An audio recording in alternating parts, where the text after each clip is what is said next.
Hey guys, how's it going? Got a new video today. Want to show you what I'm up to. And what I'm doing is creating some homemade greenhouses, I guess you could call them. I've got these plants that usually you can put them out in the, towards the, I guess, either fall or spring. I want to make sure that if I put them out, I want them to grow because I know we still got a couple of chances for frost. So I want to make sure that they have a chance. So what I'm doing is I'm going to go ahead and plant them in these little greenhouses that I've made. I've pretty much already done these.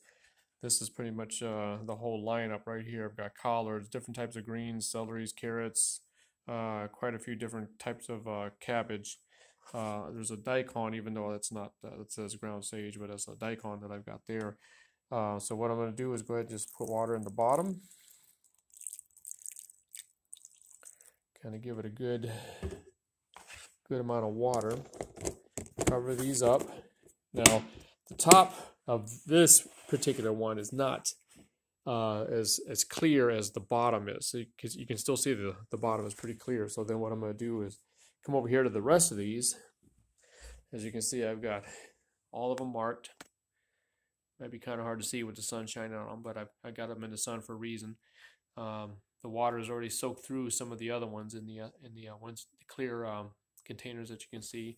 Now, what I wanted to point out was, well, I better turn it around so the name is where I can see it. What I wanted to point out was that I like to try to reuse as much as possible. So if we go out and we get a salad, like what these containers are, these are salad containers. These make awesome type of greenhouses. Let's see what I got over here. This one was one that I just put the dirt straight in. You can see there's already a plant growing. That's actually apple, which really doesn't need a greenhouse, but I was doing it anyway just to see what happens. And of course we try to get everything on sale, so that's just how frugal we are. Try to grow our own stuff. Or over here, as you can see, this one's working really well. This was like a Danish container. And these are all dragon fruit that are popping up. And dragon fruit is a tropical cactus type of thing. And it doesn't grow in the wintertime, but these things have been doing pretty good all winter. So just to kind of give you a heads up that you can do pretty much anything if you put your mind to it. And like this is just the bottom. It's starting to get a little moldy, but this is butternut squash that's growing here. We actually opened up a butternut squash and had some seeds that were already sprouting, so we went ahead and put them in. And this container makes a good holder for them. Just trying to see if they'll grow.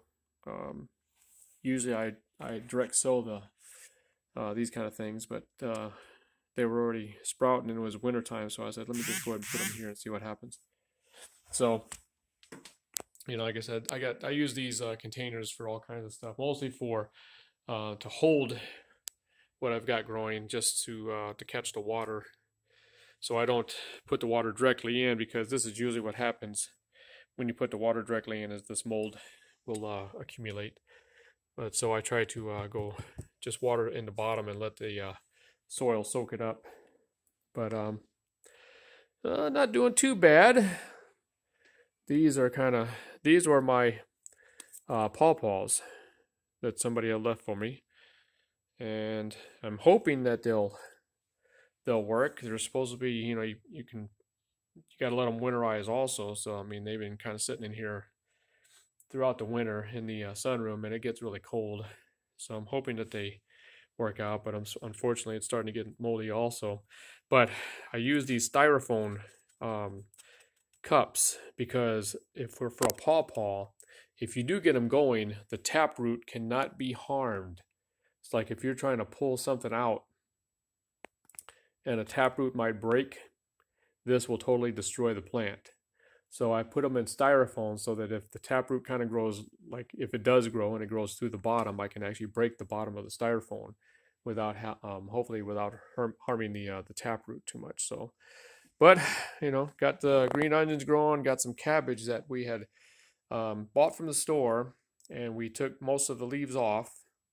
And then what I try to do is plant the base to see what happens. Got these sweet potatoes that are growing. Just putting them in cups, and then once I know that the major frost is gone, whatever, then I'll just stick them outside. This was my aloe. I had a huge aloe plant that I just tore it apart.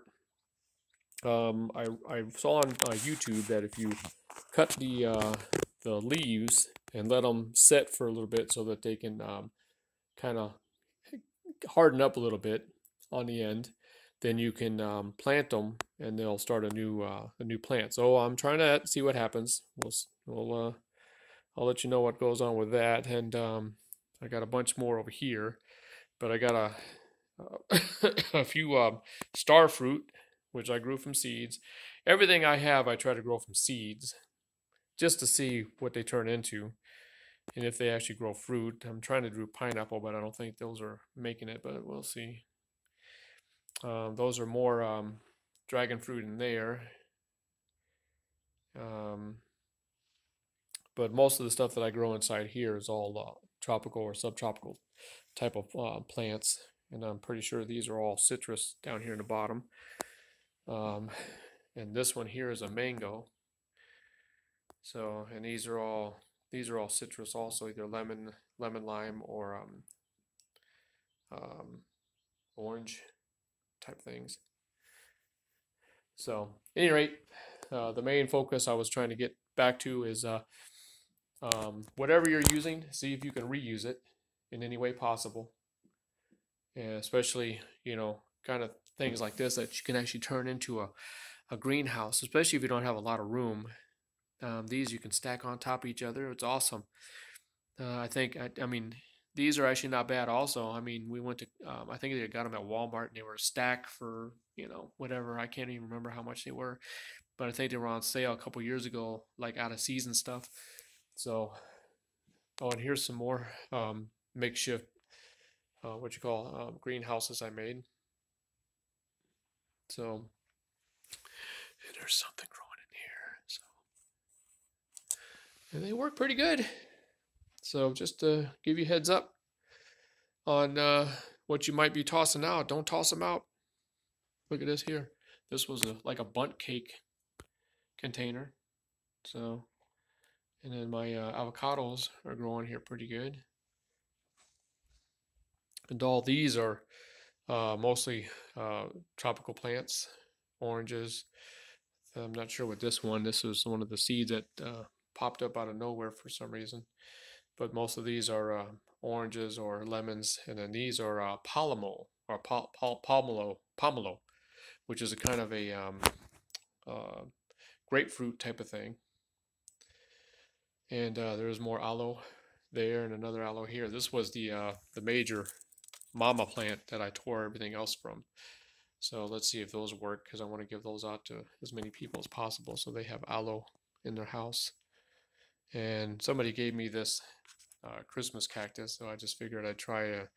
All I did was just tear a couple of the pieces off and put it in the soil, and this is what happened. So those things are really good.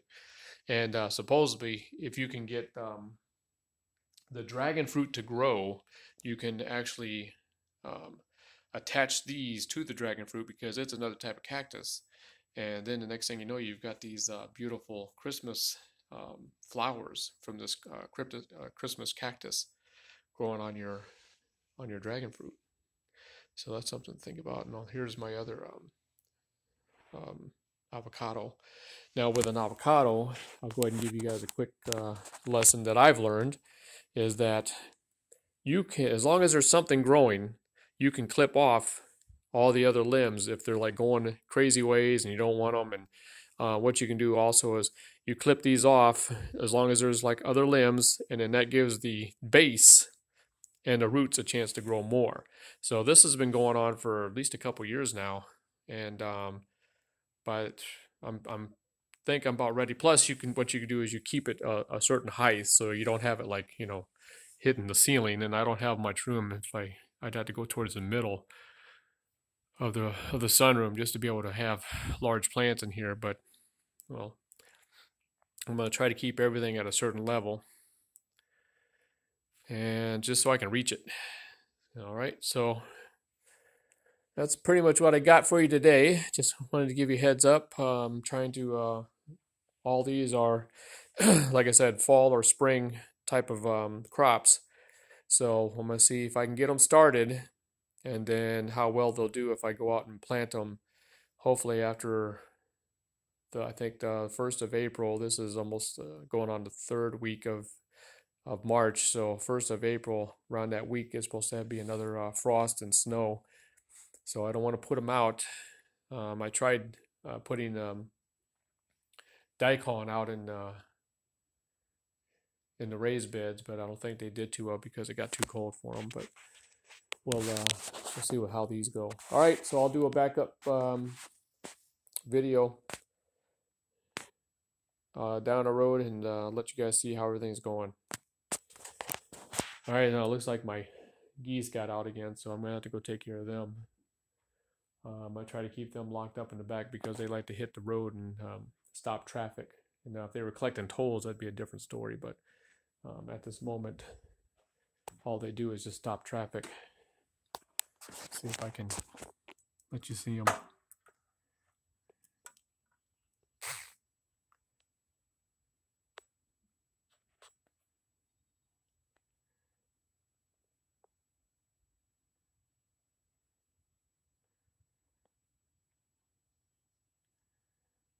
So, at any rate, appreciate you guys stopping by, checking out the video, and thank you for your support.